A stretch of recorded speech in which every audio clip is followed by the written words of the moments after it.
الله أكبر حي على الصلاة الله أكبر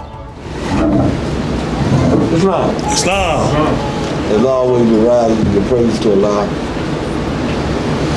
Honor to His true and divine prophet, the founder of the United the Moorish Temple of America. Give honor to the forerunner of the prophet, Brother Marcus Garvey. Give honor to the first appointed Grand Sheik of the Moorish Temple of America, Brother Eddington-El, whose birthday was September 17th, as a matter of fact.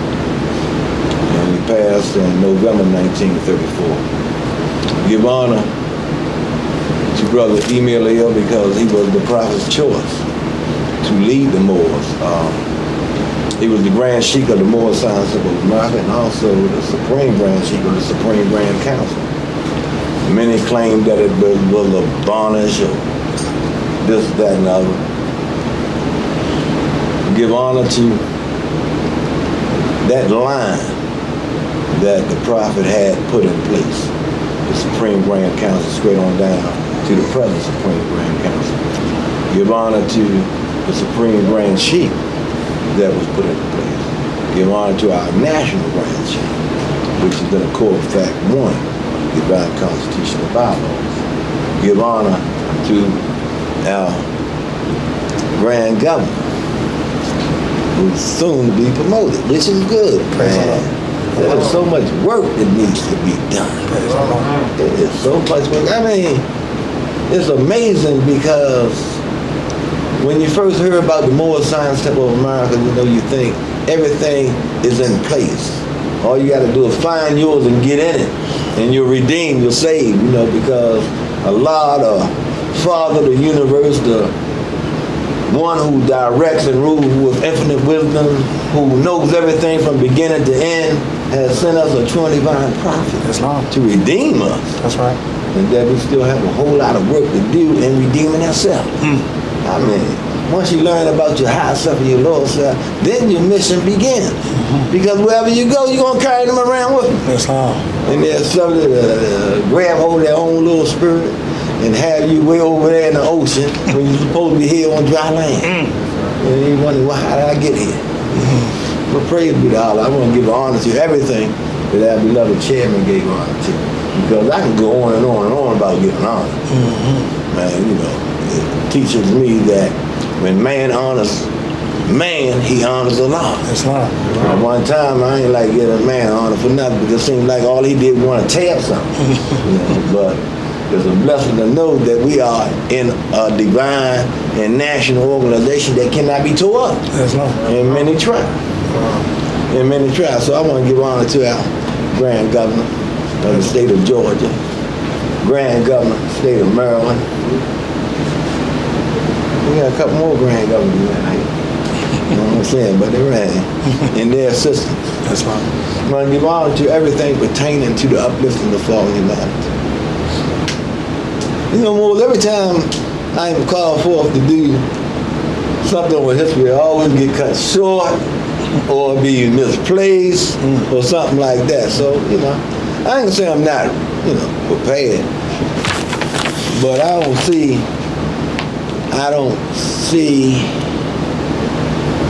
well, I don't want to do it anyway. I don't see where I have a good beginning.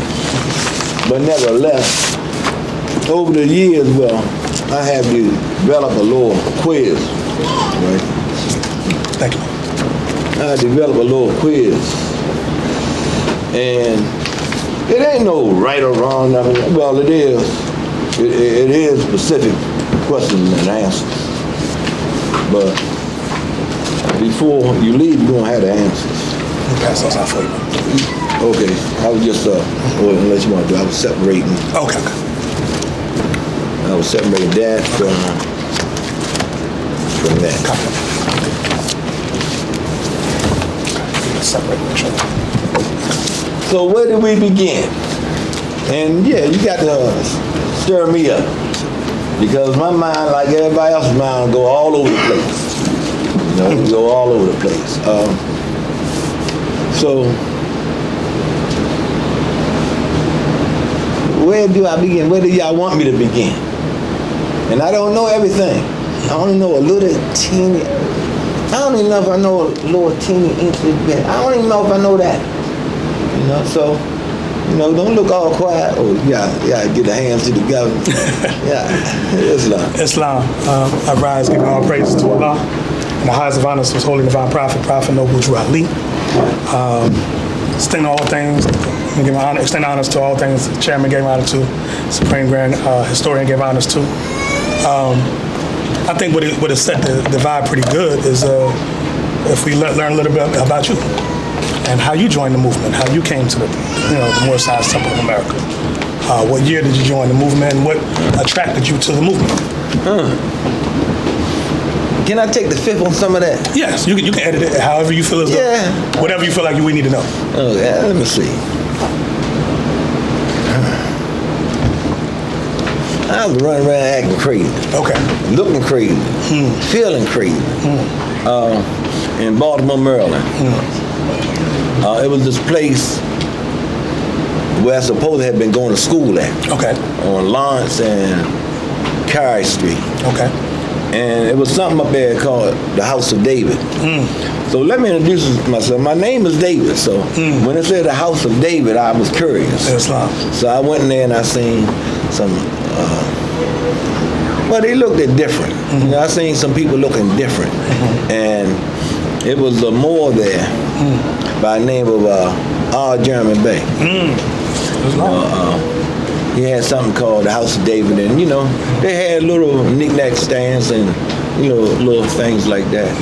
You know, so that was my first contact with a Moorish American mosque.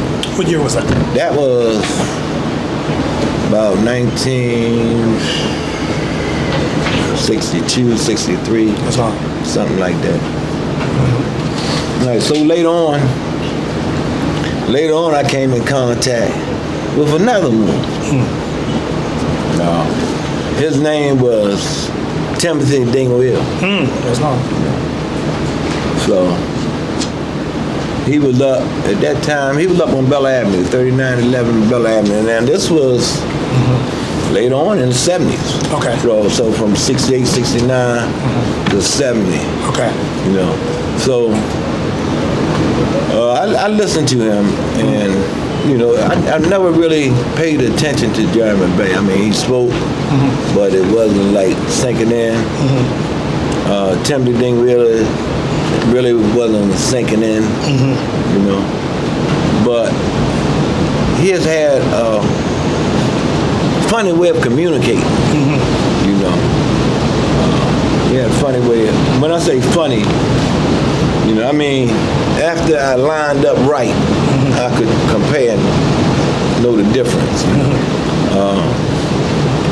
Most of his followers had a peculiar way of talking. You know, we have a unique and peculiar way of talking too. Then, and I say around 74, 75, I got into some trouble. Okay. So I was incarcerated. Okay. And strange as it may sound, I was trying to get out into the yard, but everything was locked up by postmen into my cell. So the only thing that was open was this religious activity room. So I peeked in there, and I seen some more than some homemade costumes. I mean, they had staffs and stuff, right? And you know, I went on in there.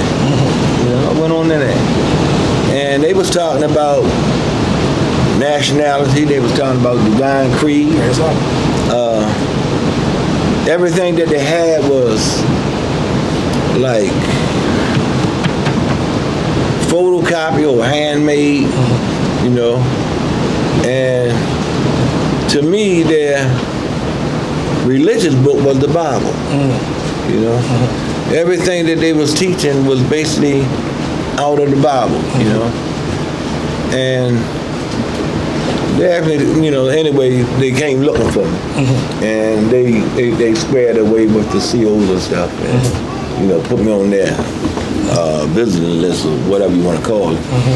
So it was a while before I came back, and when I came back, I found out that it was underneath of Timothy D. Will. Okay. So at the time that I came back, I had met this brother out of Pittsburgh who family was underneath the reincarnated prophet. Okay. So he began teaching me, and he was like, he was real, I want to say, he criticized a lot. Okay. But he criticized in a sense where he would show me what the prophet was saying contrary to what they were saying. Okay. He was like that.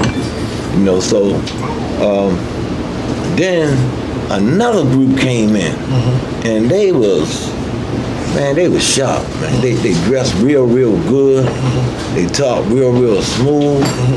And they referred to themselves as Swift Angel number 1, Swift Angel number 2.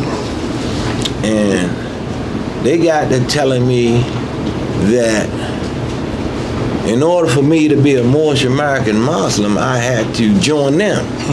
That everything else was null and void, and that they had the Grand Major Temple, and that they had the exclusive right to issue nationality cards. And the brother from Pittsburgh said, so what about the Moors that was with the prophet? The Moors, their children, do they have to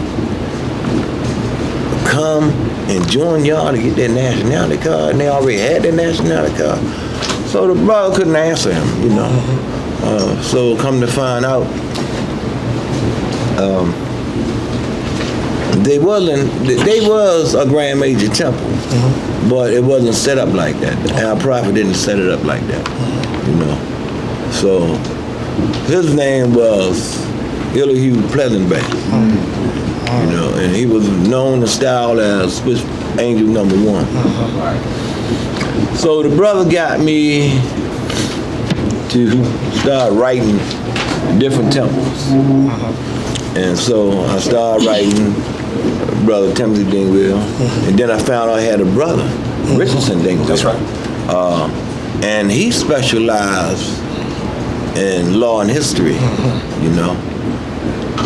So this was before they began to claim to be Prophet Noble Dwali 2 or Prophet Noble Dwali 3. And so then I got a letter from a brother who gave me an address in Mount Clemens, Michigan. So I wrote to Mount Clemens, Michigan, to a Sheikah by the name of Sister A. Washington-El, who happened to be Brother All-Love's wife. And she was the National Secretary for the Moorish Temple of America. And after we communicated for a while, I told her that I needed some literature. And she began to send me literature that was, literature. And so Moors began gravitating because out of all the time that they've been there, now I'm receiving packs of literature, with no cost attached to it, and they're telling me that I can't have that. But it was being sent to me, but I can't have that because I'm not in their temple. And in order for me to join that temple, I had to learn the divine constitution and bylaws, the questionnaire, the additional laws, and about 2 or 3 chapters out of the Holy Quran of the Moorish Temple of America. So I really, was kind of like turned off, but it was like a challenge. So I said, okay. So I started learning divine constitution. Why they had to tell me to do that though? I started learning divine constitution and bylaws, additional laws, chapters of the Holy Quran and the Moorish Temple of America. And then come to find out, they didn't know it. Come on, bro. You know, I mean, when I say they didn't know it, I mean, they wanted me to have word for word, dot for dot, T for T. They couldn't have word for word. Don't miss something in your questionnaire. Right. What is our prophet to us?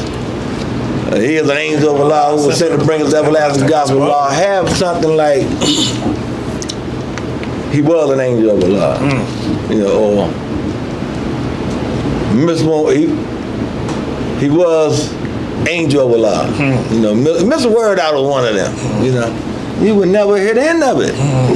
Yeah, you would never hear that. But but I found that to be helpful in that area, in that environment. Islam. You know, I found that to be helpful. So, in the meantime, he sharpened me up. So around 1974, me and Love-El had been communicating, and he was the supreme. He was, what was his title? Supreme Grand Advisor. Supreme Grand Advisor and Moderator during that time. Yeah. And, you know, I had tunnel vision. I could see the problem, but that's all I could see.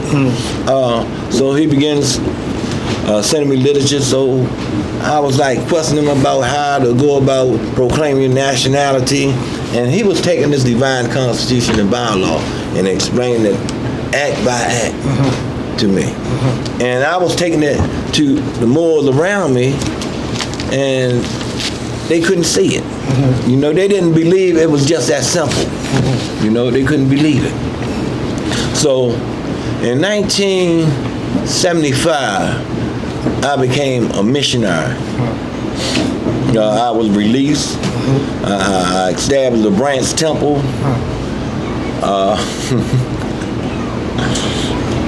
But I was still curious. I was still hungry. So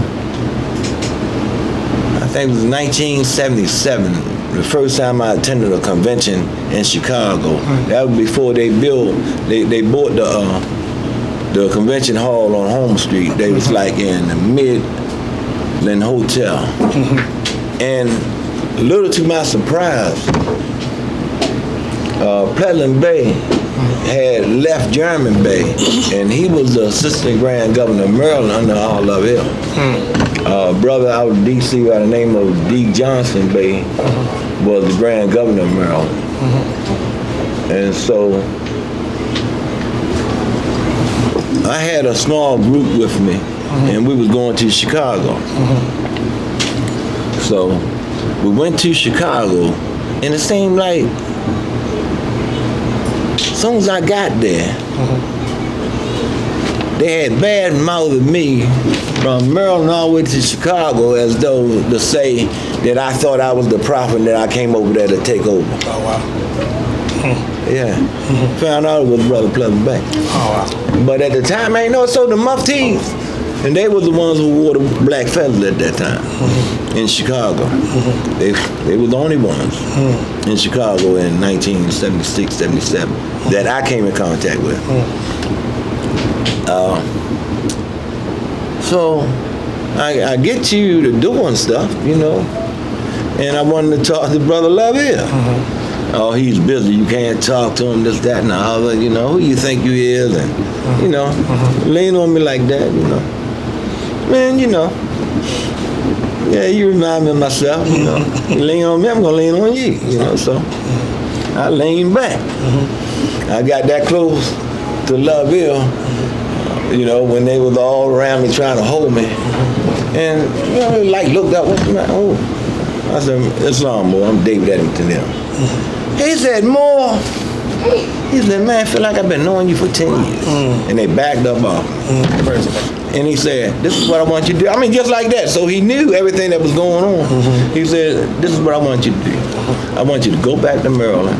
The Moors with you. Join Temple 13. Come back next year, you ain't gonna have no problem. I said, okay, Moor. Nah, the Moors with me, nah, we ain't joining. We ain't. I said, come on, Moor. They are our instructions. Let's do that. Next year, It was me by myself. Yeah, I ain't had no problem. Straight on in. Brother spoke about his experience last night. Wow, man, I never been on no experience like that. Man, I had never been on an experience like that. You know, man, I went through that chamber. That was the first chamber I went through. Went through there, man, it was like I was on a cloud. I was looking at this chamber, man, from a distance.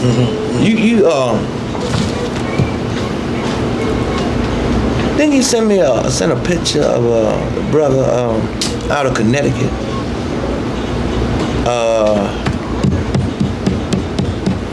He was on trial. He was on trial that week I went through. What was his name?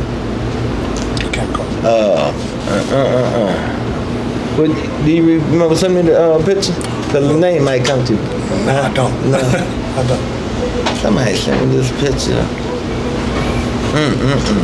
He was out of Connecticut. Waukegan, Connecticut. His name Weaver Bay. Weaver, okay. Right. Yeah, Weaver Bay. Okay. He was the Grand Sheik of Temple number 35. You had a brother out of St. Louis named Ranesi-El Louis Bay. Had a group of Moors over there. He had sent invitations out. Now, the body that I was with at that particular time told you that you're not to fraternize, socialize with any other group because they were referred to as bootleg groups. Now, I know you asked me how I come into the movement. It's still my early years. I really ain't want to get off into that. But it just so happened that the Grand Mufti, it wasn't called Chief Mufti. That was in another organization. The Grand Mufti had brought charges up against Brother Weaver Bay. And Weaver Bay had a big family. And 3 of his daughters was the national secretaries for the convention. Okay, so they accused him of fraternizing with the enemy, this, that, and the other. And Ranesi-El had removed him from being the Grand Sheik. And man, he just took off, you know. He got the holler screaming, you know, calling on the prophet's name, you know, and he left out of the chamber. And their daughters read the books and left with their father. And left with their father. Whole convention was out of whack. They reinstated him later on, you know, but that was my first infinite experience where I was right there watching it, but I was like on a cloud, man, you know, and I just knew, like you say, how you felt the spirit of the prophet. I was like, it is hard to describe, but that was my first experience, man. Now, so on that, if I could jump in real quick. That's a question. So, get me started. Indeed. Well, we getting there. So, I'm glad you brought up the infinite experience because I want to bring it back around to the prophet, to our prophet, right? Who is this man, Prophet Noble Jurali? Okay. You know, that can, with all the things that we hear about, you know, when the lights went out and all the confusion began and all this, and everybody fussing and fighting for power grabs about, you know, the importance of the side of importance that they saw of the movement. Well, who was the Prophet Noble Jurali that, you know, the angel that he was to have, you know, inspired this in people and for people to want to fuss and fight about it? Who is the prophet? Who got their questions in front of them? Right, what is the first question on there? No, on that question, the hand sheet. What time did Prophet Noble Jurali leave in New York, New Jersey? And again, that's just to repeat that for the camera. That was, what title did the Prophet Noble Jurali use in Newark, New Jersey in 1913? Yes, sir. Okay, so in that questionnaire, it teaches us that the Moor Science of America was founded in 1913. So prior to that, 1912, you have a brother in Newark, New Jersey, who set up a shop as a healer. I ain't gonna say fortune teller, but one who could help you outline your future. He was known and titled as a Egyptian Adapt student in 1912. An Egyptian Adapt student. And we have one of his first pictures in print. Okay. So in 1913, he was the founder of the Canaanite Temple in Newark, New Jersey. All right. Now, there were a lot of ministers from Christian backgrounds, also members of the Canaanite Temple. So they say a dispute arose. I disagree. I disagree with the last testament of the last surviving member of the Canaanite Temple.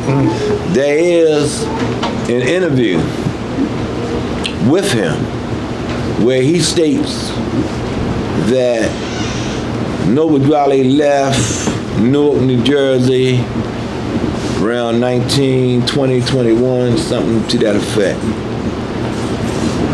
I disagree on the point that I respect the elders' knowledge, and he outlined being a member. He was the last surviving member of the Canaanite Temple. And this was in the 80s when they did the last interview, I believe. It could have been 90s, but I'm thinking that it was around the 80s when the interview took place. I disagree because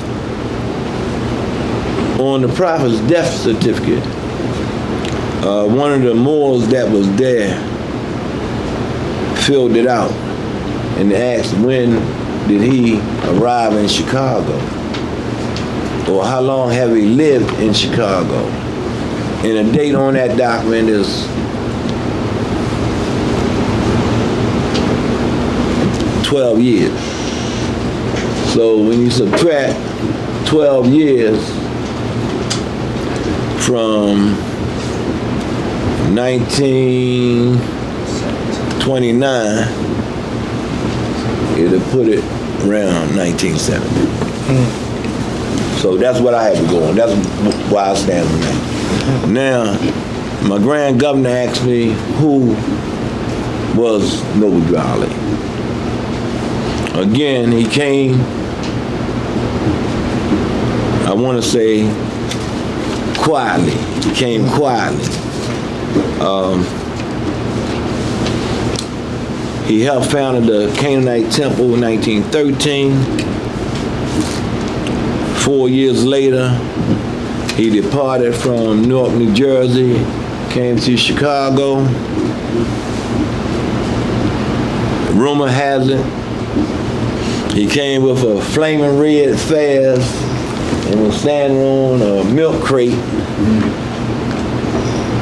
asking people to proclaim their nationality. My records reflect that he came to Chicago, he received his prophethood around 1925, and a prophet is one who has been sent by God. It's not someone you can take a magic wand and touch and they become a prophet. A prophet is one who is sent by the Creator to redeem a nation of people from their sinful ways, to raise them up from their sinful ways, to guide them back to the path of peace. In any annual of history where a prophet has been sent to a nation of people, and they obey that prophet, they follow that prophet, they become the leaders in that nation. They become the leaders in that country. They become the shining light in the world, and this is how civilization moves. Prophet Noble Ali received his prophethood in 1925. He organized the Moorish Science Temple of America in the year of 1925.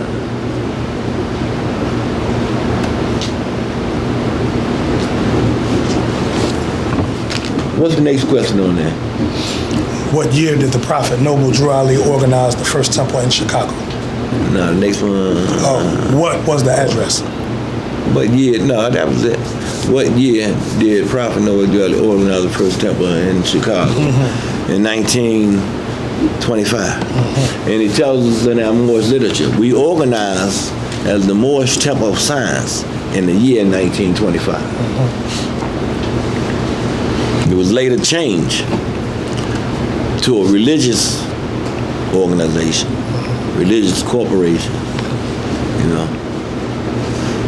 So what's the next one I need for that? It says, after that, number 3, it says, what was the address? What was the address?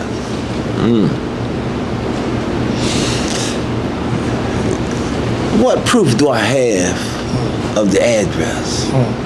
The earliest proof I had was of the first nationality card. One of the earliest nationality cards, I ain't gonna say first, one of the earliest nationality cards that was issued by the Prophet Noble Ali. And the address on there,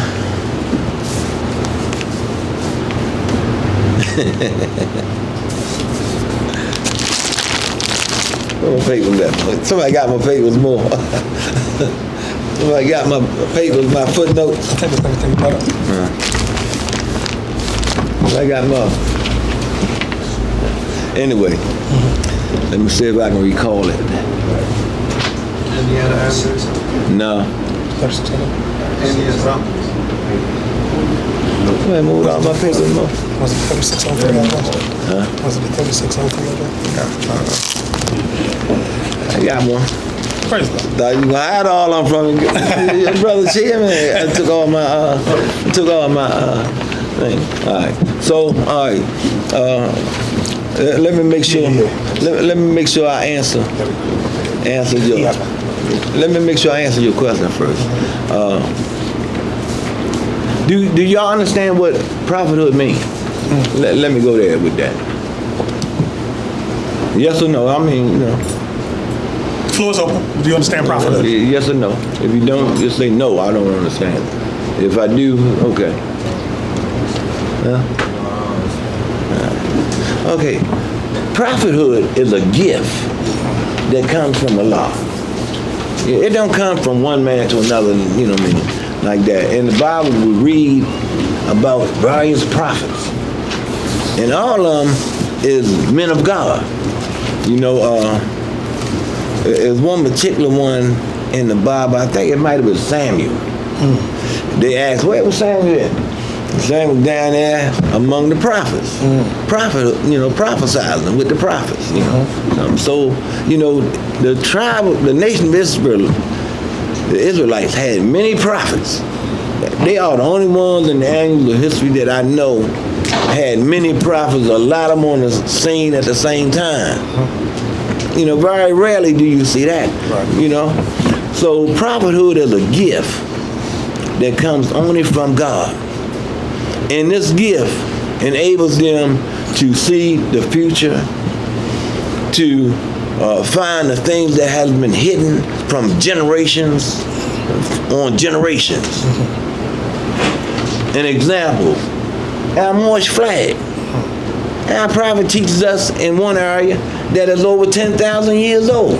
In another area, it's 50,000 years old. It's still the same because it's over 10,000 years old. But now he got a specific date to it.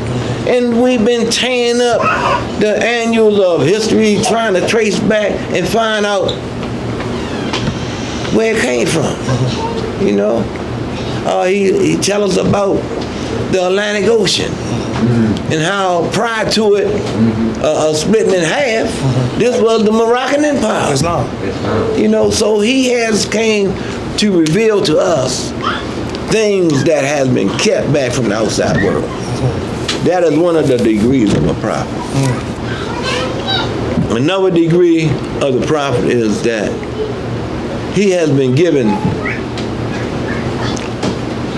a redemption power or a saving power or a power that will just lead you out of the darkness into light. You know, that's a beautiful picture right there. More, I can look at it and just visualize how stern them eyes was. Absolutely. You know, how he would like just tell him more, don't do this, and the more won't do it. Praise Allah. You know what I mean? And I wonder why we're in the condition that we are in. You know, but you know that's one of the degrees of a prophet. Man. You know, in the early Moorish guys, it had a lot of testimonies. You know, you see them all over TV and stuff. And like I ain't one of them really hard-headed doubting Thomases. You know. But a lot of times, man, that would like turn me off, you know what I mean? Until I came into the movement, you know? But I seen how they would give their testimony, you know, tell how the prophet had healed them, or how the mineral oils, or the teas, or the compounds had helped them. And that one particular brother, man, I mean, I met brothers that had met him, you know, and he was, every time he get near the Moorish guy and they get ready to print the press, he would hold it up and go in there and give us testimony about how the prophet mineral oil had restored his eyesight. Wow. You know. So now, this brother name was Sheik D. You go into an old Moorish guy, you'll see his article in there. You know, so it put him right there on the scene with our prophet. So when he had filed this court case, I was like, wow, you know what I mean? But, you know, it began to, you know, come into place. But the point is that Allah has sent us a true and divine prophet to redeem us. And man, it's right on the front of our Holy Quran. You know, the whole thing in a nutshell, you know, because this is where the prophet is supposed to be. This is where the prophet is guiding us at. You know, back to our Father God Allah. You know, this is where we are going. And we're supposed to be able to march down these embattled legions, man, and put aside all kind of terrors of death. I'm not disagreeing with the Moors in Chicago who don't want to take the shot. You know, I'm not disagreeing with them. It's just something that I wanted to do, so I went on because I didn't fear Allah one way or another. You know, but I can't tell them, ask somebody to do something I ain't do. That's not. You know, so, you know, I don't know our political stand on that. I'm going to, you know, find out about that. Because Moore's asking me from Chicago, New York, you know, what is our stand on that? Like, you know, I ain't answering because I really haven't been with the, you know, the meeting with the Supreme Grand Council. You have to find out exactly what our stand going to be, or the Grand Body. So anyway, our prophet is a true and divine prophet sent by God. With whatever the best, I say it like this, with the best that Allah had to offer, he brought it us. What we do with it is on us, but he brought us the best that Allah has to offer. Praise Allah. You know. So back on that number 3, oh, sorry, you have a question? No, I was just actually find the address. Yeah. Oh, I never gave it to you. No, here we go. I went over it. I mean, I went over there somewhere. Okay. you got it now, boy. Praise Allah. I was just about to come back to it. All right. 329 East 36th Place. And it's on, and it's in there somewhere. It's in there somewhere. We'll have time to look up what we want to look up, and then y'all can do your own research and bring it back to y'all Grand Sheik and Grand Governor. You know what I mean? It's written on the nationality card of Sister Cook Bay. Trying to think of her first name. And it was issued like, it looked to me like 1925, but it might be 1926. They say 26 on that. Okay, 1926. There's a couple more than Chicago got it on their wall, you know. Now, this is a tricky question. I might have to prove this one before I go. Yeah. Yeah, and then again, that's a young group of Moors, man. That's beautiful. Right. They're not contaminated with them terrible ideas that Moors get, being around and thinking that they know everything and all that, right? All right. That is Yeah, that's it. Sister L. Austin Bay. Sister L. Austin Bay. Wait a minute. That was her name. Sister L. Austin Bay. Is that the same address? Okay. Yeah, it's the same address. Okay. She was a Cook Bay though. Oh, it's not. Yeah, she was the Cook Bay, but her name on there is not Cook Bay. The name on it is Sister L. Austin Bay. Can you make the year out? This is 9/3/26. It's written Up there. Can't make the year. No. No. Okay. What was written 9/3/26? Down at the bottom. Okay, that'll be good. Yeah, that'll be good. That'll be good. Yeah, and that's something I just learned. Praise the Lord. Because I don't think we write the date down at the bottom of our nationality card. So our cards has changed a little bit since then. Because that's a slap for the date, right? Is that a slap for the date? No, it's written. No. Oh, it's not. Oh, they just wrote it in there. I don't know, Dan. I don't know about that. I got to hold off on that one. Then I can't feed y'all something I ain't sure about. Islam. That's Islam. No, I can't do that one. Okay. Go ahead. The next question. Any other questions? Wait a minute. Okay. Go ahead, man. I rise giving all praise to Father God, alive and high divine to the proper noble dry leaf. Islam. You recognize? Islam. Pardon yourself. I know I'm on post. Let's see, the question I had was, is there any way to be able to, I guess, is there like a database, I guess, of being able to try to trace any kind of family history at all in regards to people who might have been or who were part of the Moorish Temple of America at one point or not? So the reason I asked is because one of my late grandmothers who transitioned last year, her name is Take your time, bro. Very interesting.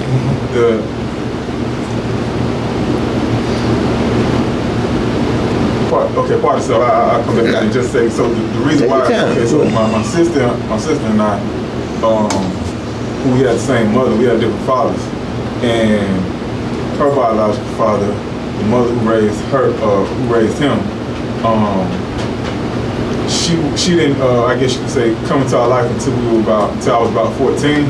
But of course she knew me when I was like, way young and all that kind of stuff. But, my mother, my sister's father, went their ways, so that kind of like separated the family for a while, that kind of thing. She reunited with us when I was 14. And I remember when I first met her and learned her last name, I had never heard that last name because her last name was Bay. And it wasn't until I joined the Moorish Temple of America about 5+ years ago that one time I saw her downtown here in Atlanta. But she's from Virginia. I think like the city is just south of Richmond, Virginia. But a small town, something like that. So I had to do more research from my end because I'm not connected to her side of the family. But I've always embraced her. I always called her my grandmother from the first day that I was reunited with her. I never saw her any different, whether we were blood related or not. But I was always, I guess, the one that she was always pleased with how I moved in life, all that kind of stuff. And so when I asked her, when I first joined, and I saw her downtown one time, so I was like, well, where you need to go, Grandma? When it dropped her off or whatever. So before she left, I was like, let me show her something real quick. Whatever. So I wanted to show her, and she was like, because I realized I had the last same name as her, being Sheik D. She was like, oh, you a Moor, huh? Because I showed her my nationality card. She was like, oh, you a Moor, huh? So my grandpa used to take me to the temple all the time when I was a little girl. And she probably transitioned just close to 90 years old. So, she was always moving, always about doing something positive. And former President Barack Obama was running for president. She was like assisting on the campaign thing. She's always like a political activist, if you will. And so I could never get her while she was seated long enough to get her down to the temple so she could come meet, some of the, the Moorish American Muslims here. So I regret that I wasn't able to do that. But I told her I always claim her family, I always claim her side, just because, even more so, I felt even more connected when I found out she was that I was a Bay like her, And you led with a question, so the question was about tracing. Is there any kind of way or access to any kind of like database to be able to find out? Because I never got her grandfather's name, So and now that she's not here, I gotta like contact family and stuff like that. But I just feel like Allah, of course, brought her to me as an elder and as a matriarch to be able to tie myself back in another way, if you will. So I just wanted to. I feel like her family is my family. Exactly. Exactly. This brother had a question or answer to you before you come back to me. Yes, sir. Because I'm gonna put you to work. I'm gonna put you to work. We're gonna find out. Islam, Moor. Islam. I'd rather give it all praise to Almighty God, the Lord. Giving the highest of honors to the Holy Divine Prophet, Lord, do all evil. Try Ancestry.com and you will be able to get her father, her grandfather, her great-grandfather, as far back as the census was taken and those records were documented. And I personally have been able to go back to the 1800s in my lineage through my mother and her mother and grandmother all the way back on that side. On my father's side, I could never go back no further than my great-grandfather. There was nothing documented at that time. But Ancestry.com got what you need. You get a whole family tree. We're going, that's one way. Pursue it that way as well. I want you to go back to, did she introduce you to anyone in that family? Or do you know anyone in that family? Do you know where she lived at in Virginia? I got the name, I forgot the name of the town. So my sister's father, he was adopted by her. So they kind of had an estranged relationship in his adulthood, but they were able to mend things in her last 6 months. Praise Allah, they were able to mend things. But he told me the name of the town she was born in or where she's from. So I just got to ask him again. Okay, go there. Yeah, her name was Alzia Allen Bay. Say that again? Alzia Allen Bay. Alzia Allen Bay, but you don't know what temple she was affiliated with. Not at all. You say Richmond, Virginia, though, right outside of Richmond. Just south of Richmond. Yes. Okay. Yeah. Okay, we start that out. We don't have no broad connected database. Yes, sir. We supposed to have one. When the prophet asked for the registering of all the members of all the temples, back in 1928, but, we don't have it. And then the different branches, everybody want to be so secretive, they don't want you to know, but it don't work like that, So, no, we don't have none. That's a good point, because now, the Europeans are all involved in letting you trace your ancestry back and forth, and it works. It works. The Moors, only thing they got is word of mouth, talking to someone who may have known someone, and that way, that way. So just start with closest person that you know, and go from there on back. Just keep your governor informed, because here's history. A person like me, and be surprised. More,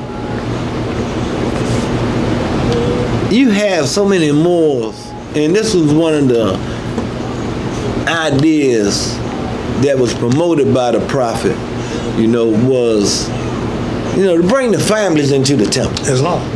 The first generation is there, but the second generation would be free on up into that clean and pure nation. So you have Moors that have El and Bay on their birth certificate, but they don't know nothing about the Moor science temple of Mara. That line was cut off later on. That's right. And then they got bad influences from the outside world. Man,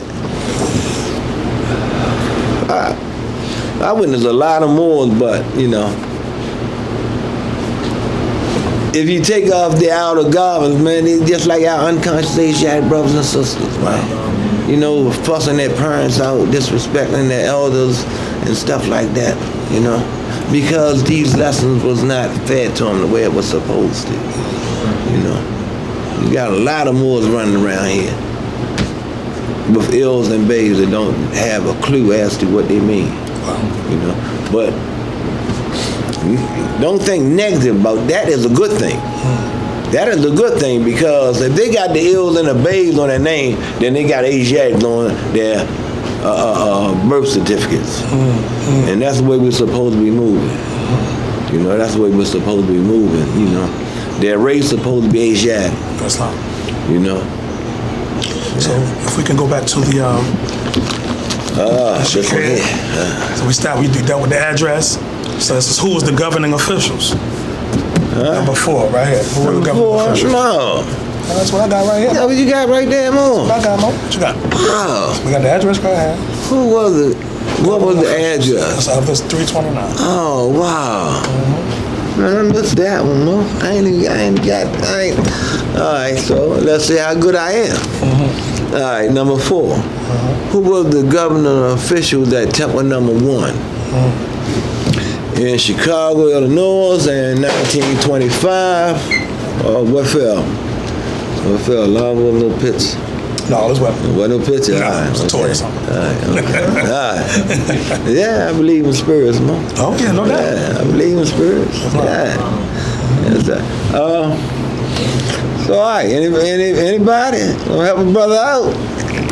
Anybody know who was the governing official of Temple number 1? 1925. In 1925.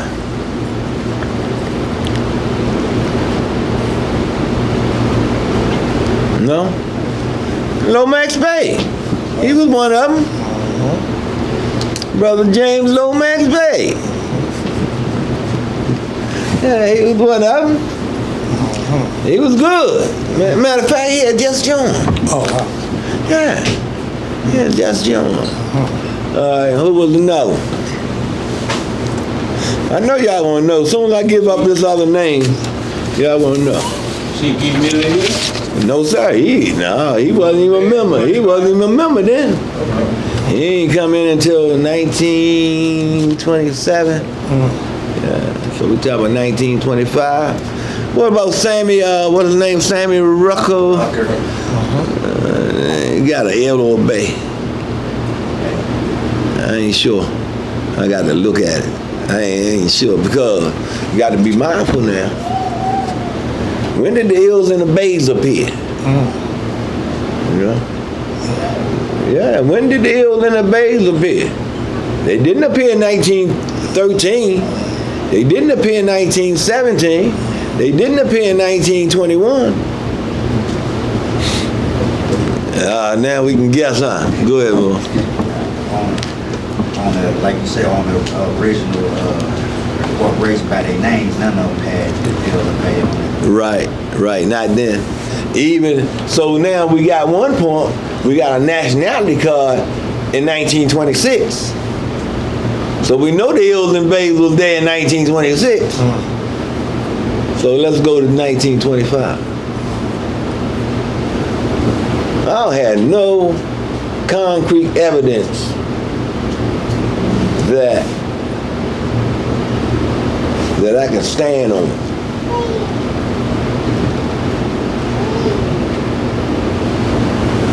But I do have a lot of hearsay.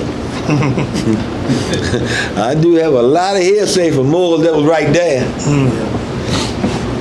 And they said when the prophet first introduced the fast to them in 1925 and told them to wear them downtown, you know, to come back and tell me what happened.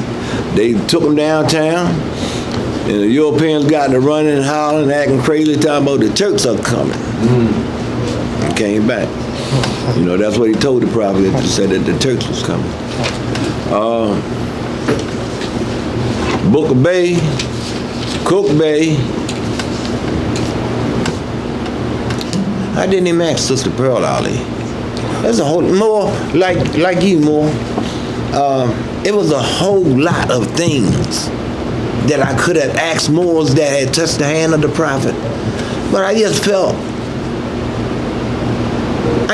comfortable in their presence. I had one brother, man, you know, I found out where he lived at in Chicago. I went to Runger's Bell. This is early in the morning. I mean, I'm like y'all was yesterday or, you know, after the meet. I'm pumped up thinking everybody got to be pumped up with me. You know, it's like 2 or 3 o'clock in the morning, man. I go and I'm down Hyde Park. I don't know nothing about Hyde Park in Chicago. You know, they tell me that's one of the richest neighborhoods. I'm walking down there, me and another Moor. Yeah, I got another Moor with me. Ring the bell. And his brother come down there, man, in this pajamas, you know. He answered the door, Moor. You know, 2 or 3 o'clock in the morning, he came down in his pajamas, man. Looked at it, you know, and man, my heart just went to my hands, man. You know, he's like, yes. I said, oh, you earned Payne-El. Oh, wow. He was like, that was a long time ago. I said, I mean, everything just dropped out my bottom. I was like, I just want to press your hand. I got that man out of his bed, man, down them steps. And honestly, I just want to press your hand. Man, I went first with a whole lot of questions, man. I got to the door and seen this brother, man. This brother like trembling, but he had a smile on his face, you know. For our newer members, could you tell them about Aaron Payne-El? Oh, Aaron Payne-El was appointed the second business manager of the Supreme Grand Council, Supreme Grand Business Manager. He was also the prophet's attorney.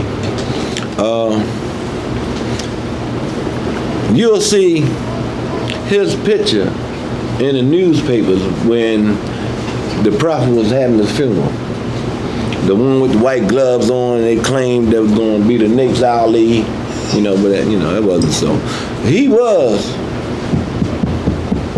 standing beside Brother Miller here, you know, through most of all that. He was standing beside Brother Miller here. His father is the one that signed the death certificate for Prophet of Garvey, but he was there. Good. Huh? Go ahead, Mom.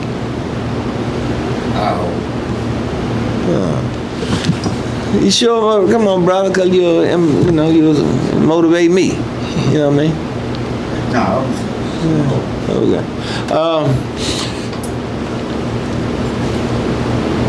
Yeah, he was the second Supreme Grand Business Manager, appointed by the Prophet after the removal of Brother C. Green Bay. What else about this particular brother? Well, to get into some action, you know what I mean? Get into some action. Yeah. Now that brother there, but we'll come back to the second annual convention. We'll come back to that. Just remind me about him. Yeah. What are any more governing officials? Oh yeah. Oh wow. Cover all of them? Wow. Hey, where do the names come from, Moor? Well, I tell you, sometimes my mind be looking, my eyes be looking somewhere else. All right. Okay. Now, what's on yours? Okay, we got Number 4. Who was the governing officials? Yes. Okay, you got Drew Ollie, you got James Lomax, you got Johnny Reynolds, you got Eddie Watts, and you got Sammy Rooker. All right, they was the governing officials in Temple number 1 in 1925. Yes. Okay. All right. I'm gonna move on? Go ahead. Okay. Says, what sign was the Holy Prophet waiting on? I know all y'all know that. All y'all know that. And for so long, Moor, I found it kind of hard to find. I found it kind of hard to find. So now look at the timetable. In 1925, the feds was introduced to the Moors. There was a whole lot of people dispute that. You know. And like I said, all the guys hearsay on that. From Moors who was right there. In 1925, the first temple was opened up. In 1925, the nationality cards was issued. What else in 1925? So, what sign was the Holy Prophet waiting on? Anybody? I know quite a few of y'all know. So leading up to that, there was something going on at the temple.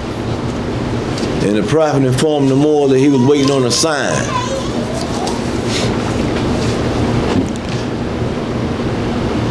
And what day was it? December the 18th, 1925.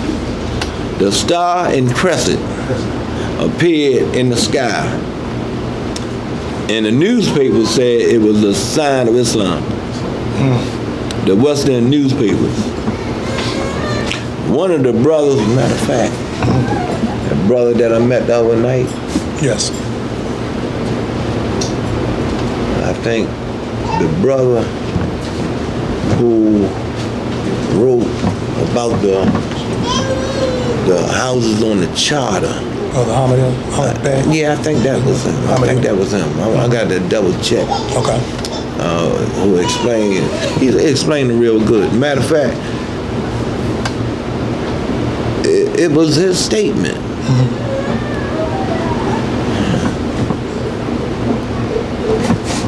It was his statement. I don't know if I got that with me or not. I'll come back to it. Okay. But it was his statement that had something to do with that, you know? Because he had stated that the prophet said that he was waiting on a sign. And when he received the sign, we'll tell the Moors. And that was a sign that he was waiting on. Okay. Okay. All right, so what's now? Okay. We have what was written on the first nationality cards of the Moorish Holy Temple of Science. Might need your nationality card again, brother, out your phone. For you to read what was written on it. If you can make it out. Can you make it out? Can you pull it back up? Putting them eyes through strain. And strain them eyes. Let me see.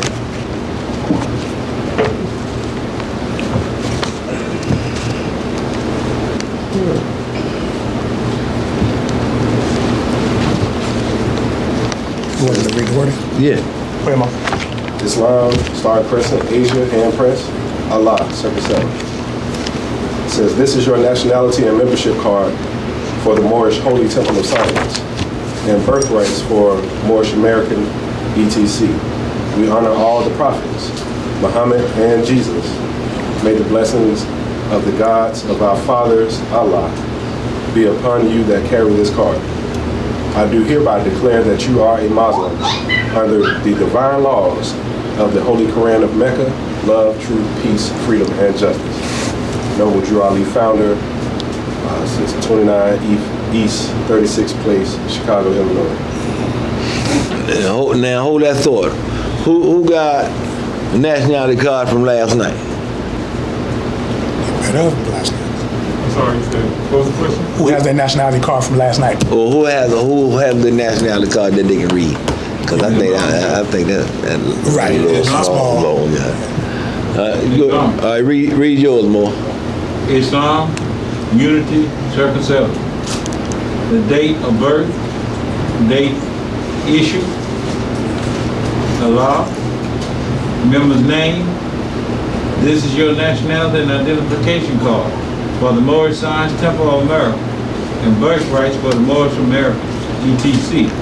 We honor all the divine prophets, Jesus, Muhammad, Buddha, and Confucius. May the blessing of the God of our Father, Allah, be upon you that carry this card.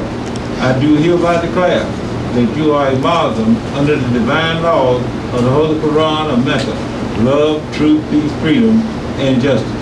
Seat of authority, Cook County, Illinois. I am a citizen of the USA, Noble Drew Ali, the Prophet. Home office, Baltimore, Maryland. Islam. Islam. Now, the reason why I had both of them read, number one, that is the early edition of the nationality card. That is the latest edition of the nationality card. But the prophet himself changed or added the different prophets, you know, to that card. You have Moors that has added even more prophets to the card. Well, I ain't got nothing to do with that. I ain't got nothing to do with that. I know my prophet issued that card. I know my prophet issued that card. Islam. You know. And I found something else out recently at this convention. That the Sheik in Sheik's card of 1928 or after the prophet transition remained the same under the reincarnated prophet in 1931. Yeah, it ain't go through no changes yet. Yeah, I found that out. That was like, what? You know, looking at that, you know? Because I thought in 1929 a whole lot of changes took place, and we can maybe come to that shortly. So, did I answer the question? Absolutely. Sure. Yes, sir. Yes, sir. So we have, what year was the Moorish Science Temple of America? What temple? What year was the Moorish Temple of Science legally incorporated? There we go. Moorish Temple of Science, number 8. Okay, what year was the Moorish Temple of Science legally incorporated? Okay. Who got that one? Now we all supposed to know these. Well, I don't know how long you've been members of the Moorish Science Temple of America, but certain things are universal. Okay, what month? November 29th, 1926. There you go.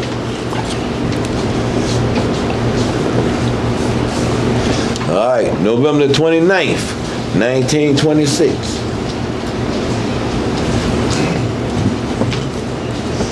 Islam. It says, what was written on the charter for the Moorish Temple of Science? What was written on the charter for the Moorish Holy Temple of Science? And when was that charter issued anyway? Did it come along with the incorporation of the Moorish Temple of Science in 1926? Yes. Yes, it would. It would come along with it, you know. A lot of Moors don't see how it's connected together. But yeah, they put the charter on the wall in 1926. Yeah. So they founded, they organized as the Moorish Temple of Science in 1925. So the charter went on the wall in 1926. Remember, they bought their temple grounds for their temple in 1927, and they was holding meetings and having Moorish drama, Moorish banquets in 1927. Okay, so what was written on this first charter? Moorish Holy Temple of Science of the world. Islam. And look at that. The Moorish Holy Temple of Science of the world. So when the Holy Prophet changed the corporation from the Moorish Temple of Science to the Moorish Science Temple of America, he took a piece of tape of that big and placed it over the top of the Moorish Holy Temple of Science of the world and wrote on it, Moorish Science Temple of America. So what would be the difference? Moorish Holy Temple of Science of the world and Moorish Science Temple of America? Or what would be the same? The difference in Moorish Science Temple, the Holy Moorish Science Temple. I can't hear you. Why I can't hear Just a little you? bit and lift up your voice just a little bit. The Holy Moorish Science Temple of the world world, that's the entire world. But the Moorish Science Temple of America is just for America, not the entire world. Like the You would think that on the surface. You would think that on the surface, only because that is what it says. The Moorish Science Temple of America. And the other one said, the Moorish Holy Temple of Science of the world. The mission is going to be the same. You have to teach the whole world how to learn to love instead of hate. Islam. Imagine that. Wow. Yeah, that's how big that job is. Imagine that. You got to teach the whole world how to learn to love instead of hate. Not just in America, you know, but all over the world. You and your sisters and your brothers and your fathers and your mothers. You know, every member of the Moorish Science Temple of America has that obligation, has that duty when they take it on. Islam. Haven't already risen. When I Googled the Moorish Science Temple of Science, it leads me to a statement coming out of the Garvey Bible. Wow. What was that? It's short. Would you like me to read? Yes, sir. As stated in the Garvey files, are the following information as results of a historical research quest that I took upon myself over 2 decades ago. Many of the documents appear just as they were presented to me, i.e. old, yellow, cracked, and sometimes faded. My reason so that you, the reader, could see the data in the same manner as I did. This approach allows the reader to see just how or upon what my conclusions were reached. If you agree or disagree with my conclusion, just consider and remember my conclusions are based upon my findings, personal experience, background, academic advancements, and heightened spiritual consciousness. You will note that the sources from which much of this information has been obtained has also been included for the reader's personal investigation. This information is not designed to answer all your questions, but rather to give the reader a framework of facts and information that could lead to or allow the reader to arrive at the truth. It shows us what was, i.e. those things, events that did take place, and gives us some insight into the actions that brought about many of dire decisions of the past, correct or incorrect as they may have been. And it shows the... Who's the author of that? This is stated out of the McCarvey file. Who's the author of the McCarvey file? I think we know. That's our Supreme Grand Sheik, isn't it? He's one of them. He's one of them. Okay. This is... And it has done what he said it was going to do, because there's something else here that I'm going to personally investigate myself. Well, can we heard? The First Nation of Islam, the Ben Ishmael tribe. So I'll leave that alone. Islam. Wow, man, I don't know nothing about publishing. Right. Yeah. I don't know nothing about publishing nothing in no Google. Right. I don't know nothing about that one. Right. Okay. So yeah, all right. That's what, but praise the Lord. Yeah. That means that it'll direct whoever here. Yeah, praise the Lord. That's one way. Yeah. Well, wow, that came as a shock to me though, more. Yeah, it came as a shock when you said Google didn't have McCarvey file. That came as a that. Under the Praise the Lord. Holy Temple of Science of the world. Because y'all going to have to buy these books. Islam. It's no longer called the McCarvey file. It's called the Moorish American, how you pronounce it? Apologetics. And what I'm trying to get my beloved brother to work on is, for me, really, I've been wearing them for 5 years or more now. A book, and I know you're going to see this, a book of them documents. But we got so many documents though, man. I need about 10 books. I can get the paper more. I can get the paper. And help you get the ink. Right. I need about 10 books of them documents because I can't get in that computer and do it, download this stuff. We'll figure it out. Yeah. Oh yeah. Yeah, that's right. Yeah, we're gonna figure it out. We got some help now. Yeah, we got some help now. More young help too, more. They young too, Yeah. They young. Yeah. Well, I tell Energy. you, yeah. Right. Yeah, Eyes still good. download the documents. Look. They don't wear glasses like us. No, that's right. Yeah, where's my glasses? Yeah, mine's over there. Mine in the car. We got plenty of help. Right. Yeah, gonna get on them fast drives and download them things and put it in these book forms for me. Praise the Lord. I can lay back and cross my legs. That's right. I'm supposed to, Mo. Yeah, I want to introduce her next assistant grand sheep right now. I want to. Okay. I don't know if I should though. Okay. But yeah, I'll do it anyway. All right. Back to We'll get back on script. Yeah. So in 11 has it said, what year did the Holy Prophet visit the brother Marcus Garvey in Atlanta, Georgia? Oh. You know what, Moore? And I want to sort of like give an insight that it took me a minute before I could see any type of connection, between Marcus Garvey and our prophet, he speaks about being the forerunner, and I really didn't understand that until later on. But anyway, back to the question. What was it? Oh, that's on 12. I'm gonna pass out 11. Yeah, go ahead. What year did the Holy Prophet visit Brother Marcus Garvey in Atlanta, Georgia? Yeah. Hey, how about that? We in Atlanta, Georgia. That's right. Yeah.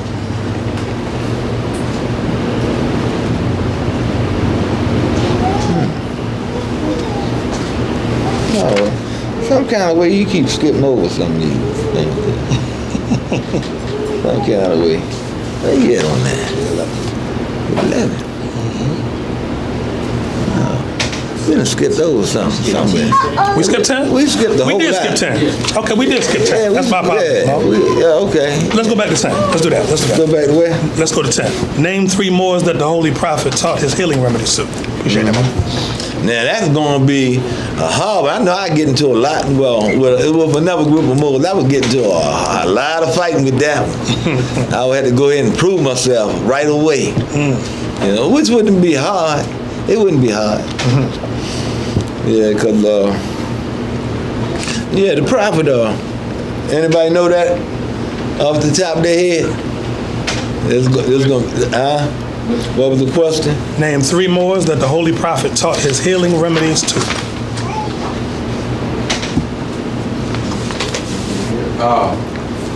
Would I be correct if I said McElder Day? That's one of them, bro. Okay. That's one of them. You would be correct on that one.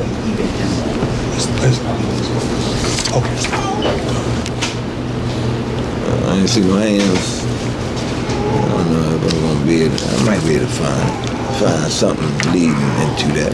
But anybody else? No? Like I said, I'm getting to it. I know what I'm talking about. It was 3 Moors. Matter of fact, I'm gonna go and get into this whole thing right here. Okay. I'm getting into this whole thing. It was 3 Moors that the prophet taught how to bring about his teas, oils, bath compounds. Imagine one person. Right. One person. So, have you ever heard of a brother called Brother H. McCoy? H. McCoy. Yeah. Or a brother by the name of Brother J. Ranesi-El. Let me see if I can find something to back me up.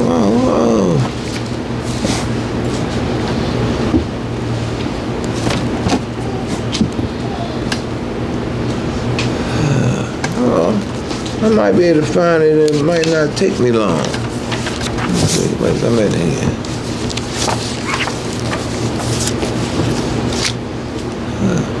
Did I name all 3 of them? Yes, sir. Or can you name the second one? The second one was Brother H. McCoy. Well, the first one was Brother McElridge Bay. The second one was Brother H. McCoy Hill. And the third one was Brother J. Reynolds-El.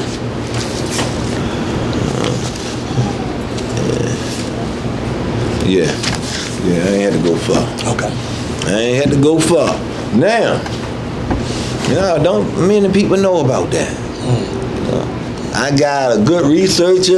Yes, sir. Go back and check all this out and get back to it. That's not. Cause I ain't really been challenging more enough. Like a lot of people ain't even interested in history. But like you say, if you don't know where you come from, you ain't gonna know where you're going. It's not. You know, it says that a tree without roots is like what? What's the other part of that? Well, a tree without, well, all right. A nation without roots is what? Huh? Don't nobody know the ending to none of that? Huh? Without roots. Yeah, imagine that. A tree without roots. Even my little sister know what happened to a tree without roots. It can't grow.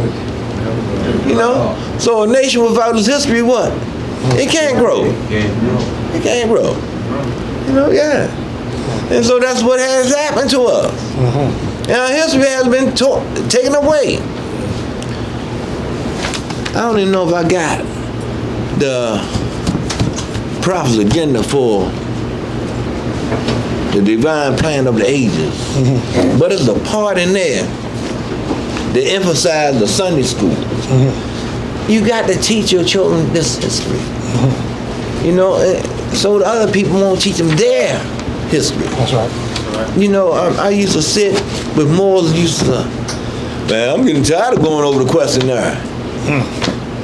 You know, never get tired of the prophet's instructions. That's right. Yeah, repetition. Yeah, is it not tiresome? But you know this. I've seen nations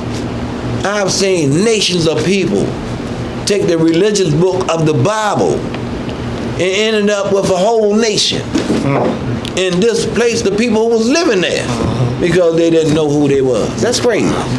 Wow. Or they couldn't defend who they was. That's crazy. Our brother Jesus was a Palestinian. He was born in Palestine. They disrupted these people.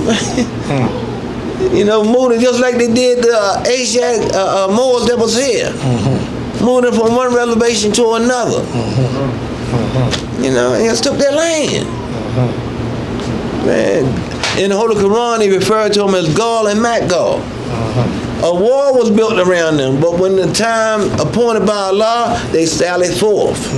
And that's what they've been doing, sallying forth. Okay, so my defense for saying Brother Eldridge Bay, Brother H. McCoy-El, and Brother J.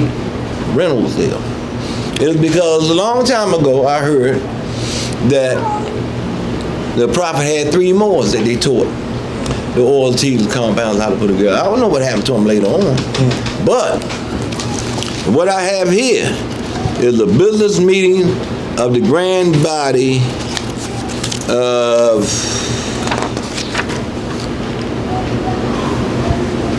September the 17th at 2:00 p.m. in 1933. And it was opened by the chairman, Brother C. Nationality.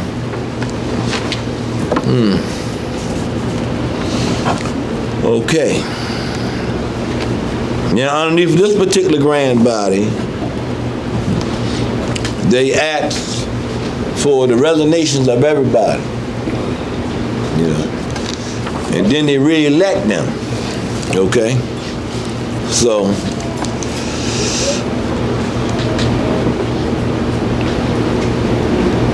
election of the Grand Treasurer of the Moorish Temple of America, Brother G. Foreman Bay of Temple Number 1 was elected by a majority vote to fill the office of Grand Treasurer.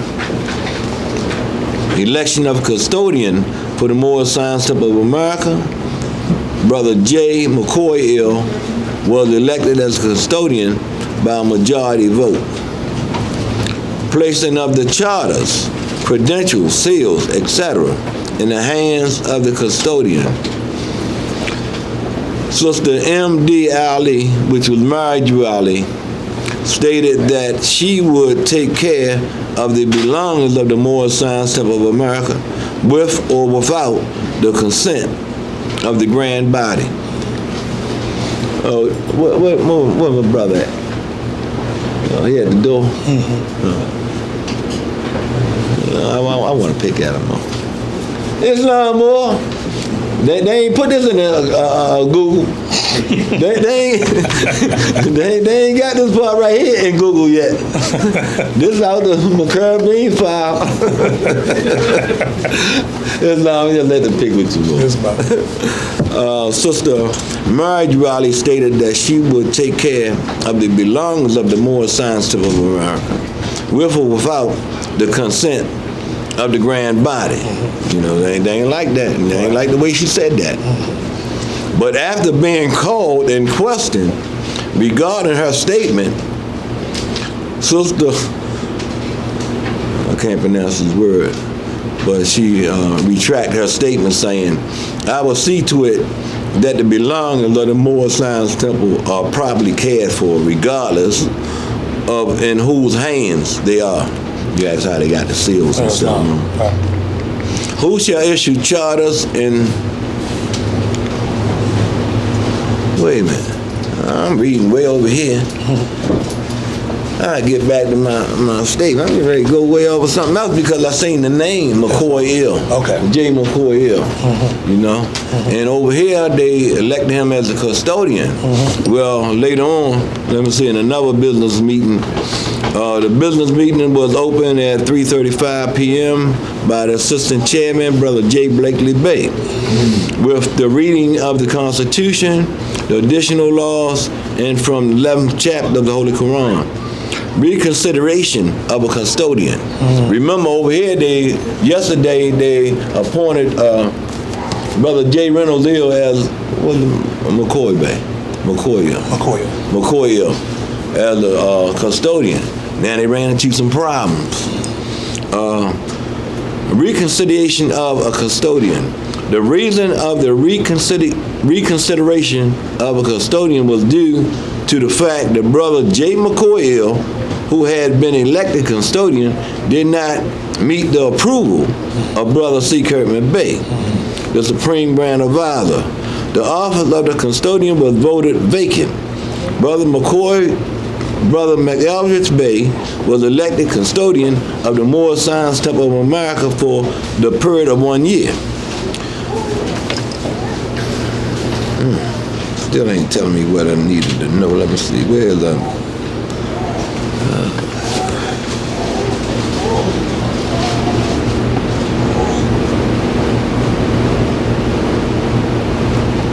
You gotta be over here. The office of the custodian was voted vacant. Brother McElvich Bay was elected custodian of the Moorish Science Temple for the period of 1 year. Shall the Supreme Grand Advisor choose his own help?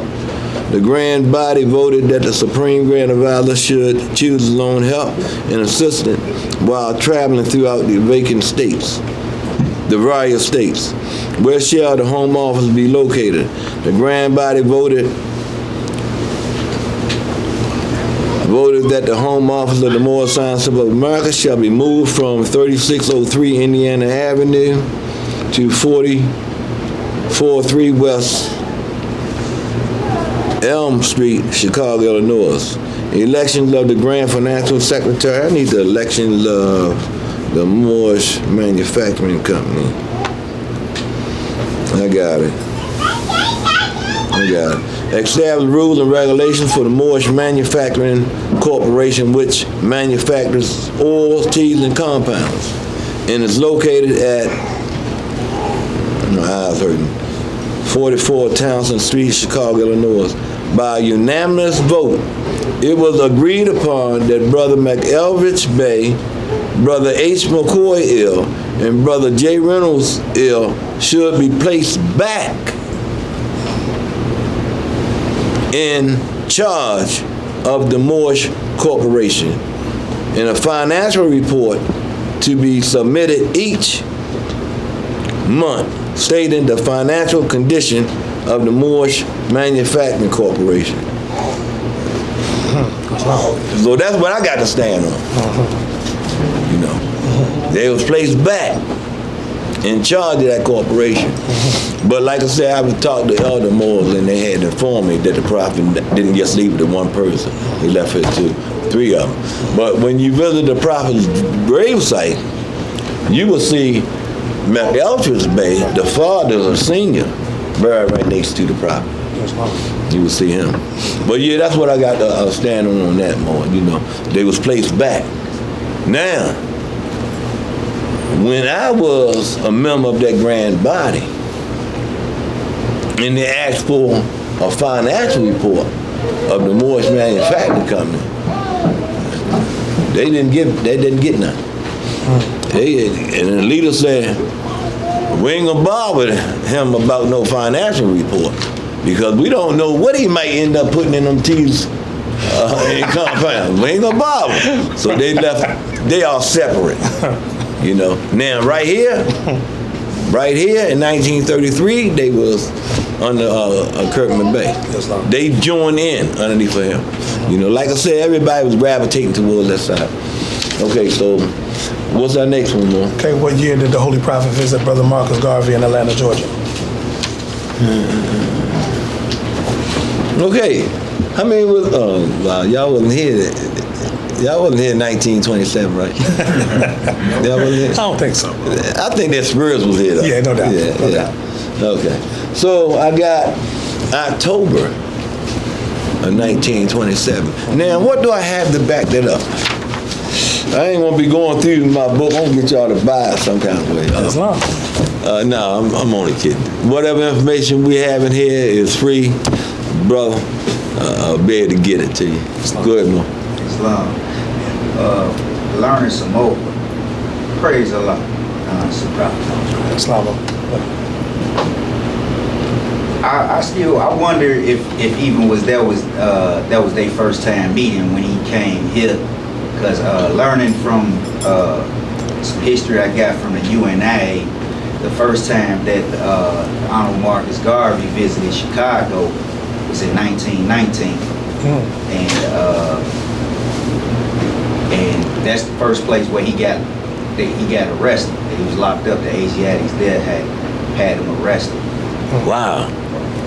Yeah, I know they was out to get him. Yeah. But I don't know more. The only document I have, or that we have, is the letter that he wrote back to Sister Pearl Raleigh.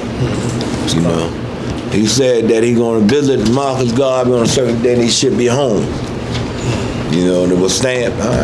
It's in there somewhere. I can't even recall where it was stamped at. You know what I mean? But that's the only document that I have. You getting ready to pull it up, Mo? Mo getting ready. He on it. He getting ready to pull it up. Yeah, that's on the yeah, on the postcard. Right. Yeah, exactly. October 1927. Yeah. Okay. He returned home in November. Okay. In the Chicago Independent article. Yeah.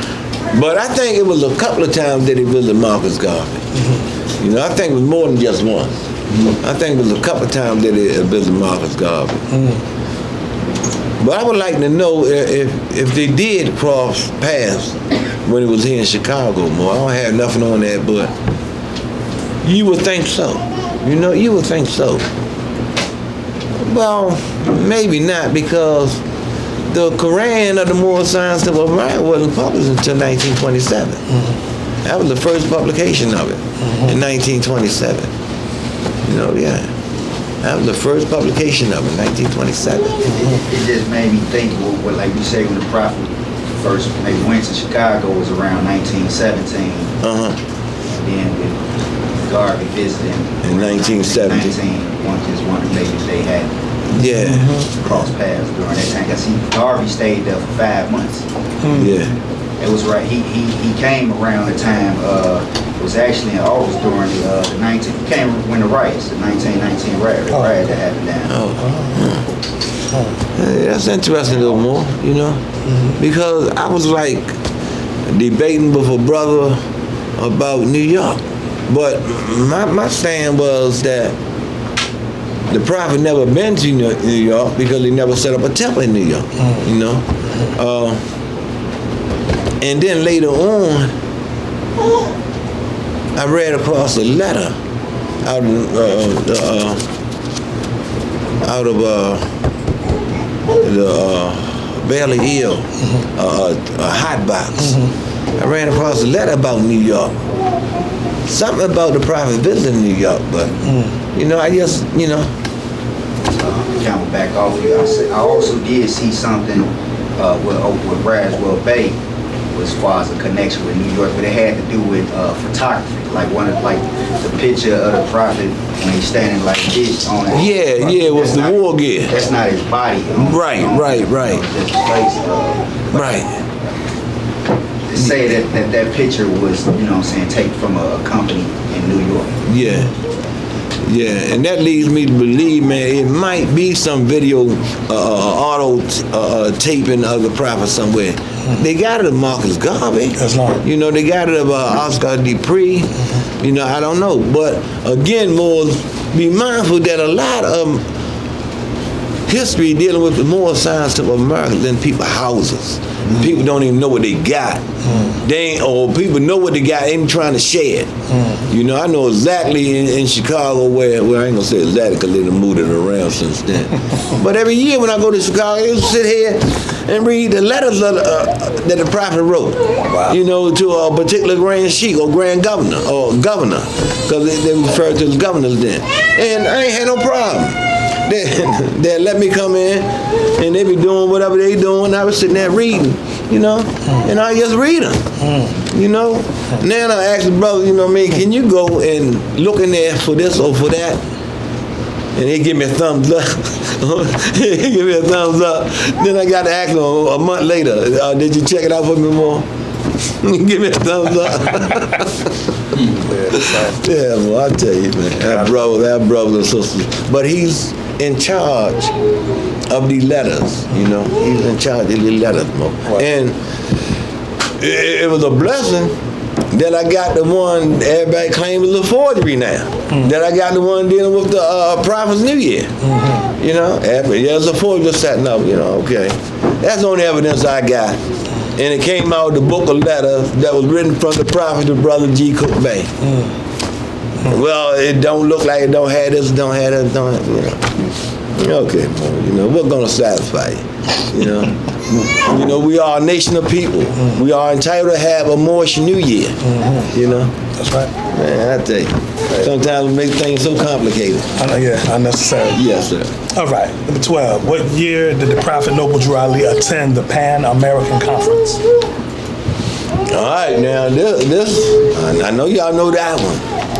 I know you know it has been rumored that the Prophet went to the Pan-American Conference and represented the Moors as a nation of people. That's kind of weird, though, man. That's kind of off key there. Yeah, that's kind of off key there. Let's find out why. Let's find out why. What year? 1928. 1928. What month? January 1928. Yes, sir. January 1928. Now I find that good in one side. I find it kind of odd on another side. Why? Why would I find that odd? I rise giving all praise to Allah, the Father of the universe. I rise giving honors to the noble Prophet Drew Ali. Islam. Is it because the New Year's and the spring equinox? Say that again? Is it because the original New Year's is March, spring equinox? No. In January? No, it wouldn't have nothing to do with the New Year. No, No, it wouldn't have nothing to do with that. It would have a lot to do with the fact that it wasn't until October of 1928 that the Prophet declared us a nation, within a nation. But in January of 1928, he went and represented us as a nation at the Pan-American Conference. Islam. You know? I mean, I just found it like that, but I see the divine plan in it. Because all this was moving from January of 1928 to October of 1928. But what is the next one? Okay. What year did Prophet Noble Drew Ali visit Mexico? You got an answer sheet over there, brother. You keep looking down that answer sheet. No, I ain't talking I'm talking about my brother from Chicago here. Because he was in because he in that school. You know, he in Moorish United Moorish Scientific American School. He supposed to know all that stuff here. Yeah. But anyway. Okay, so the Prophet visited Marcus Garvey in 1927, October 1927. So we're moving to the year 1928. January 1928, he went to the Pan American Conference. So when did he visit Mexico?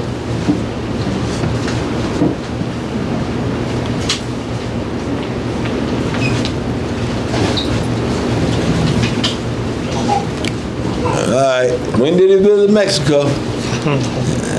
I know you got it. Somebody come on with it. I know Sister Barnes Bay got it. I know Sister Barnes Bay now. Islam, sister, how you doing today, sister? All right.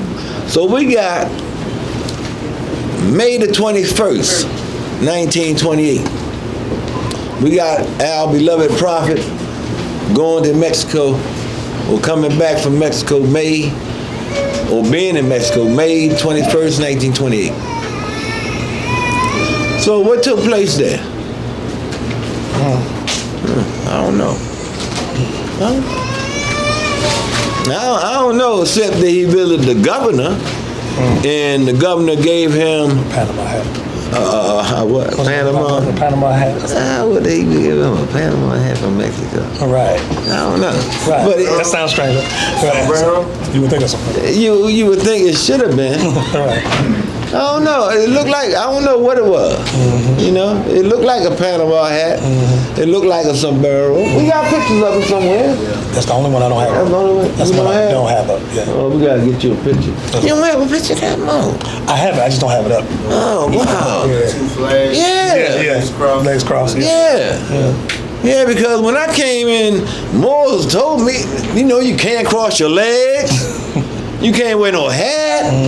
You can't do none of the things that I see my prophet doing. You know what I mean? That's how tunnel vision they was. You know, yeah, you couldn't do none of that. But that was before they seen the pictures of our prophet. That was before they understood a lot about our prophet. Yeah. That's it. Yeah. Right there. Yeah, there you go, right there. That's it. Yeah. All right, what kind of hat he got on, Mo? I don't know. I thought it was a cowboy hat. But Okay. But that's it. Just as happy. Just as happy. And it was something else. What else about that picture? Something else that Moors capitalize off of. They just run. They just run with it. Yes, sir. It looked like he was like running for president. Trying to get elected. I don't know. That's what I get when I look at that. More, you like are. he's saying vote for me. More, you are entitled to that. Yeah, you are entitled to that, more. I don't know. I can't take that away from you. I never tried. Yes, sir. The placement of the flags. The placement of the flags. More to look at it and say, well, he got the Moorish flag on the right. He got the American flag on. It's the American flag. Hold that picture up again, Mo. He on the American flag in the left. But he's on Mexican soil. Yeah, he's on Mexican soil. But see, I don't know when they established the flag etiquette. Etiquette. You know, how you pronounce it? Etiquette. I don't know what year they established the flag etiquette. You know, but they have it in place now. And one thing for certain, our prophet teaches us that he shall not make any law that shall disagree with the laws of this land. So, you know, we know in this country here, you can't fly your national flag to the right of the home flag. You can't do that. Yes. Flag etiquette legislation was passed June 22nd, 1942. Okay, so that was, thank you, Mo. That was before that was put into place, But Moors run with that. They'll look at the other flag right there. They'll say, well, why the prophet got these flags upside down? Or why they got... See, a lot of times with photographs, I don't know that much about it, but a lot of times your cameras can reverse things. Because I seen the brother Kirkman Bay, and I'm like, I know he know better than to do that. Right. They got a picture of him doing this. And I'm like, I know he, know better than to read or stand like that. But it was a couple of pictures like that the camera might reverse it or something. I don't know. I don't know. So anyway, Moore, I know that we are taught that our national flag goes to the right of the chairman. And we're born here in America.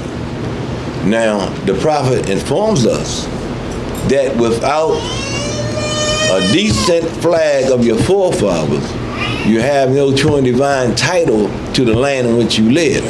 So we have our decent flag of our forefathers. Again, I have not came across where our beloved prophet really got our flag from. Again, he's a true and divine prophet, and he says in our questionnaire, which y'all was getting ready to go into soon, what kind of flag is the Moorish? It is a red flag with a 5-pointed green star in the center. We're Moorish. A lot of times we try to add stuff to it or take stuff away from it, But in order for us to be redeemed, in order for us to be saved, in order for us to take our place in the affairs of men, in order for us to come from out the backyard into the front yard, you ain't got no picture. You ain't got no picture like the one I like to see. You got to get behind the prophet. See, on that you can't get behind the prophet on that one there. See, that one there got fire behind him already. So you can't get behind him on that one.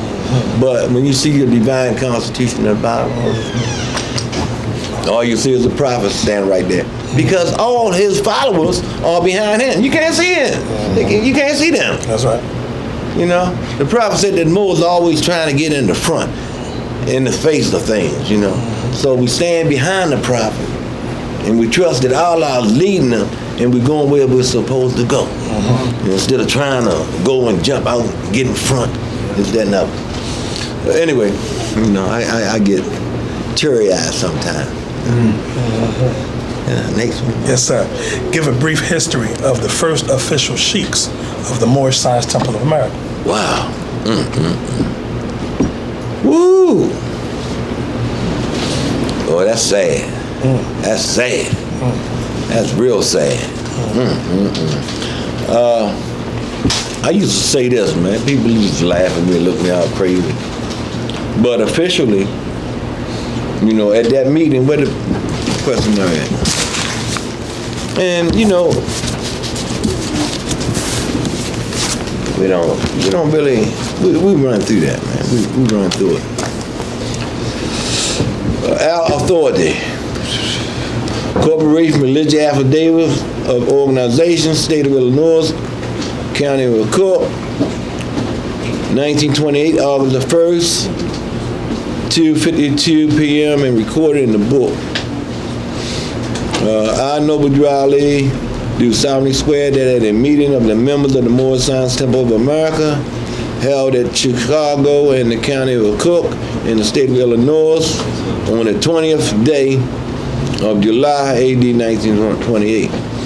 It was held on the 20th day of July 1928. For that purpose, the following persons were appointed sheiks of the Moorish Science Temple of America, according to the rules and uses of such: Nationality, Small Bay, Lovett Bay, and Foreman Bay. Nationality. Now, Nationality used to always say, it's according to the lineup. So he was first. He was first in the lineup. He was appointed by the Prophet as the first Supreme Grand Sheik of the Supreme Grand Council and the first Grand Sheik of the Moorish Science Temple of America. Excuse me.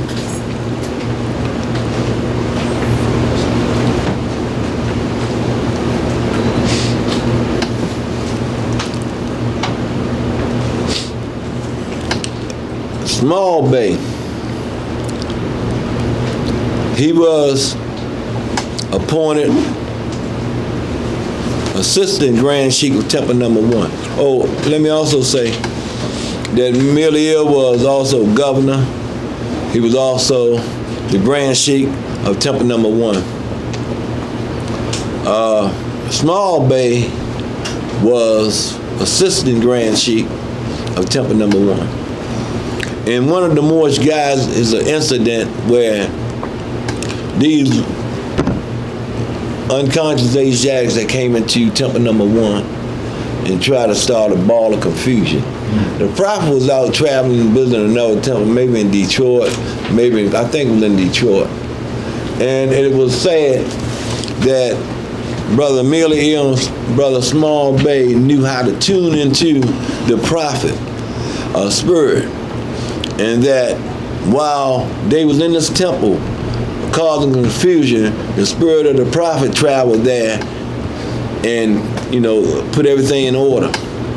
And that afterward, that they were speaking real powerful.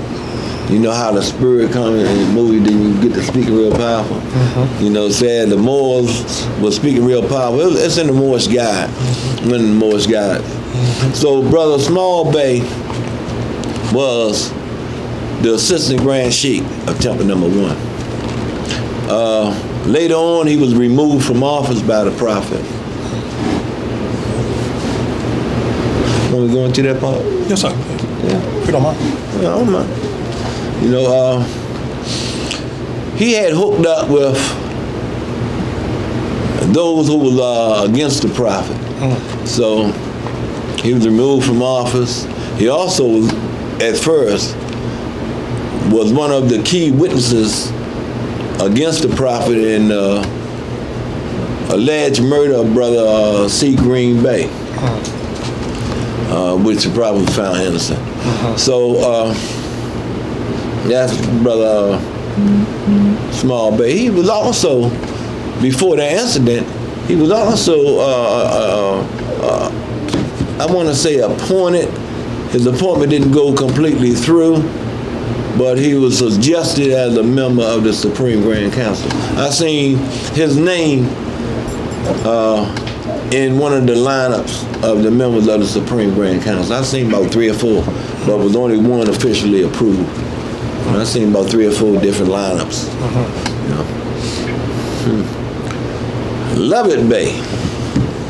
Lovett Bay ended up being married to Sister Lovett Bay, who was the founder of Temple Number 9 on the west side. Lovett Bay was a member of Temple Number 9 on the left side. I got some words in my carabine file from Brother Lovett Bay. I got some words in here from him. He went against Brother Nationality.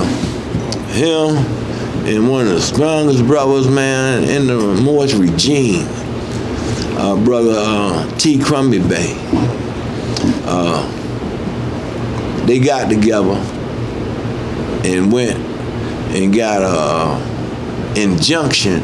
They got a judge to sign an injunction against Brother Nationality to keep him from carrying out the duties of the Prophet.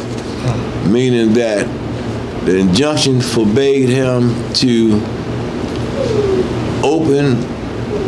conduct anything in the name of the Moorish Science Temple. He was ordered to stop selling literature stop collecting dues, stop holding meetings, stop doing anything representing the Moorish Science Temple of America. And I think that might have helped cause him a lot of gray hair and sickness, because this was in 1933. He had the injunction removed in November of 1933. But from September, during the last part of the convention, till September, October, November, 2 months, that's a long time. And then you had Moors that were still fuzzy in the head as to what prophethood meant, or what direction the Moorish Science Temple of America was going in, because it was only 3 years after the prophet had passed. So they were still confused, and it wasn't like all of them was living in Chicago. They had to go back to their respective states and then get communication, you know, from Moors in Chicago. One brother in a book, one brother said he came to the convention because he wanted to see some fighting. Wow. The convention is not for that. Right. The convention is to show the progress of this divine and national movement, to show the reporting system of each and every temple.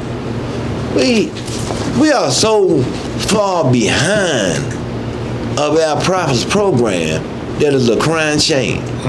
It's a crying shame. Nothing, no one has been able to duplicate, and this is what Brother Johnson Bates said a whole lot, and I'm in agreement with him. Can duplicate what the prophet did in a couple of years, man. Out of all this time. You know, it's crazy. But yeah, so Lovett Bay and Crummy Bay got an injunction put against Brother Nationality, caused him to stop representing the Moorish Science Temple of America for a couple of months. And then they got it removed. Brother Foreman Bay, got some words in here from him. As a matter of fact, I had just read something about Foreman Bay, so only a couple of pages away. Okay, and this is from the organization that had reorganized across from Brother Nationality. This is not the same organization that Brother Nationality was in charge of. This is another one, but underneath the name of the Moorish Science Temple of America. And this was in that same year, 1933. Resignation of Brother C. Kirkman Bay, Supreme Grand Advisor. After reading Brother C. Kirkman Bay's resignation, Brother C. Foreman Bay made the following statement. Under love, true peace, freedom, and justice, Prophet Noble duly declared there was no such office in the Moorish Science Temple of America as Supreme Grand anything. So, you know, that's what Brother Foreman Bay said. You know, and then he got up in a meeting with Brother Kirkman Bay. Brother J. Blakely Bay stated that the Grand Body has the right to give their leaders any title they may decide upon. Brother S. Lovett Bay. Brother S. Lovett Bay stated that the Quran teaches us that understanding is the rock on which man builds himself. He further stated that there has been trouble in the Moorish Science Temple and misunderstanding ever since Prophet Noble Drawley passed out of the body. The word supreme means the highest in authority. Brother C. Kirkman Bay's resignation was received by a unanimous vote for further consideration. But anyway, the words from Brother Foreman Bay. So you would think that he's lined up, but he's on the opposite side. Wow. You know, he ain't got no business being in the house right there talking about resignations or this, that, and other, you know. So anyway, the blessing, if you want to call it that, Brother Foreman Bay was the father of Sister Mary Drawley. You know. So later on, he went back to Brother Nationality, and Brother Nationality asked him about all this here. And he said, well, I'm with you. Yeah. So anyway, it's sad because at the time, this is what the prophet needed for this particular corporation. So he needed a board of trustees. So these sheiks, and for the first time in recorded, he used the term sheiks. And it became official. So I like to say this in one of the old statements where it is spoke about that the prophet had to go all the way around his elbow to get to his thumb. You know, he had to go all the way around the government to get to what he had to get done. You know, and so when you look at this corporation, you look at Islam being incorporated in the government. You look at the name, titles of sheiks being incorporated in the government. You look at the Holy Quran of Mecca being incorporated in the government. You know, when you look at this document on the back, and Moors get, man, I mean, the prophet said that if he can get you to think, you can save yourself. I think some Moors doing too much thinking. You know, because they way all over the place. They everywhere. But this back of our questionnaire is very simple. And if we follow it, hold on to it, we're going to be all right. Islam. This man, Moors, the great Quran Muhammad says this. He says, Allah put a seal over your eyes, you ain't going to be able to see. Islam. He put a seal over your ears, you ain't going to be able to hear. He put a seal over your mouth, you ain't going to be able to talk. So sometimes it's like that with Moors, man. Some Moors, I mean, you can talk to them and make you feel like you've been in a fight, a physical fight. You be exhausted after debating with Moors. Man, when you go outside, you out of breath, you like, what happened? You know, feel like you've been in a fight, you got 100 punches upside your head and you ain't raised your hand one time. You're like, what happened? Well, you be exhausted. That's right. I bear with you. You know, you be exhausted more so, you know. Man, again, I got to emphasize, man, we have a true and divine prophet sent to us. All we got to do is obey him. Islam. Man, you know. Thank you for that shit. Yeah. Sir, 15, whose inauguration did Prophet Noble Drew Ali attend, and what date? Y'all gonna like this more. Yeah, y'all gonna like this. And this was what, January? Oh, now we're in the year 1929. Now, in 1920, anybody, you know the answer? Yes, sir. Governor Lynn Small. Say that again? Governor Lynn Small. You know what? I'm gonna disagree on you with that one. It was reported that when the prophet returned back to Chicago, he was going to be interviewed by Governor Lynn Smalls, you know. But that wasn't the governor that he had the inauguration with. No, it was Lewis L. Emerson. Yeah. I don't know. I think he was out of office. No, I'm thinking Smalls. I heard that Smalls. Yeah. Yeah, I think Smalls out of office. Yeah. But I can't get the brother to go and get this for me. I can't get him to go and get this for me. But I was reading in the book of letters that the prophet sent to G. Cook Payne. He said he went to an inauguration. I don't know which one it was. You know, it was a long, long time ago, and I was just reading the letters more. If I had a clue as to, if I had a list of things I was looking for, praise be to Allah. But at the time, it was convention going on. I'm just, reading the letters and, trying not to be disturbed by the ethers around me. Because the Cook Bay is wild. During that time. Right. And I'm sitting here with the book, and he stated in there, I remember this is like it was yesterday though. A lot of things I don't remember, but I remember this like it was yesterday, and because of the wording in it, he said that he went to an inauguration, and they treated him real mean. You know? But now, according to the Moorish guide and according to the newspapers, when he went for the inauguration of the governor, they treated him real good. Man, they rolled the trains out. They rolled the trains out, the red carpet. You know, had everything special for him because they had that political block. Islam. Yeah, you had that political block. Let's see what I got. And what year? Got to roll this up. Indeed. We got about 9 more minutes. And what date was that? That was January the 14th. Wait a minute. Yeah. Yeah, I got January the 14th, 1929. Okay. You gonna have the answers here so you can double check behind me. Okay, it's like. All right, what was the next one? Okay, and that was next one was, when did the Prophet Noble Drew Ali marry Mary Drew Ali? Okay, and I got April the 27th, 1929. So that will coincide with the turmoil that was going around, because I think Claude Green Bay was, I won't say assassinated, but you know, keep it, assassination, I think was like March the 22nd, so that'll coincide around that particular time. You know. Okay. All right. Next one.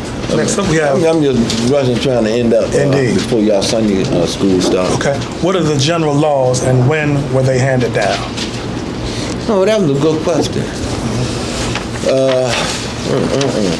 Oh, that's the only one? The general laws? Yeah. You don't have supreme laws on there? It just says general. Okay. All right. Anybody know? Anybody know when the general laws was handed down? Say that again.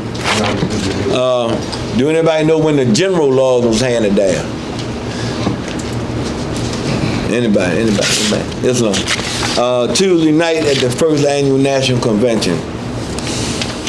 So that put around, Tuesday night, put around the 17th. I could be mistaken, but as a matter of fact, 19? No, it couldn't have been no 19. I'm gonna tell you exactly. I'm gonna tell you exactly. We ain't gonna go through that. You got you covered. We ain't gonna go through that. It could have been on 19.